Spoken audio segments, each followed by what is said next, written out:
রাম রাম হার হার মহাদেব। তা বন্ধুরা, এই দেখো সামনে যে নদী দেখা যাচ্ছে না, এই নদী কিন্তু সাধারণ নদী নয়, এটা নর্মদা নদী। তা আমরা নদীকে মা বলে থাকি, তাই কিন্তু আমরা সকলে মিলে বলবো এটা নর্মদা মাতা নদী। আর তার সঙ্গে কিন্তু বিরাট একটা মন্দির রয়েছে, শিব মন্দির। তাও এটাও কিন্তু সাধারণ শিব মন্দির নয় বন্ধুরা, এখানে কিন্তু ভোলে বাবা স্বয়ং প্রকট হয়েছিল 12 জ্যোতির্লিঙ্গের মধ্যে একটা জ্যোতির্লিঙ্গ ওমকারেশ্বর জ্যোতির্লিঙ্গ, যা মধ্যপ্রদেশে অবস্থিত। আর আমি করছি সাইকেল নিয়ে এবং পায়ে হেঁটে ভারতের 4 ধাম 12 জ্যোতির্লিঙ্গ দর্শন। তা বন্ধুরা, তোমাদের একটা কথা বলি, 2023, 25, 26 এই 3টে সাল আমার জীবনে আমি অনেক কিছু পেয়েছি, জেনেছি, দর্শন করেছি। জানি না যদি হয়ে থাকে একটু পুণ্য অর্জন করেছি।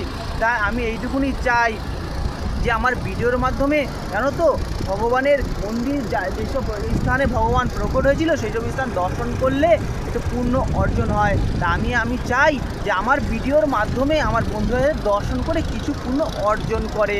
তা যাই হোক, আবার বন্ধুরা এই কারণে বললাম, সেটা হচ্ছে অনেক লোক কিন্তু চায়, তোমাদের মধ্যেও কিন্তু অনেক লোক যারা ভিডিওটা দেখছো তাদের মধ্যেও মনে মনে চায় যে আমিও যাই সেই পবিত্র স্থানগুলো দর্শন করি।